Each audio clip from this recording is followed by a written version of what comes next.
Hello everyone.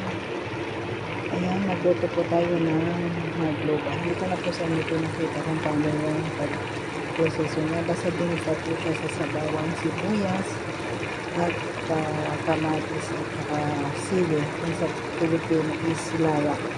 Pagkatapos po yan, atin pong ilagay ang manok. Ayan na po. Kasama na po ang ating mga ingredients.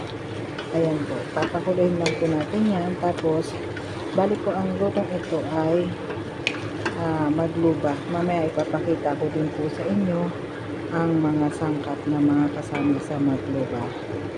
Okay. Ayan.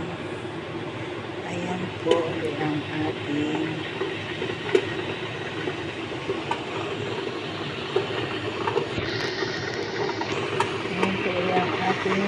mga sangkap.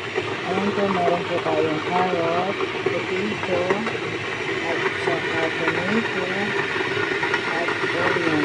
Ayan po, ating pong piprituhin yan, at saka po natin uli lalagyan ng panibagong ingredients kapag naprito. Isasama din po natin dyan yung mga pinakulo natin manok, at pagkatapos po nun, magsasain po tayo para ilagay dito sa ating mga punito na sangkap.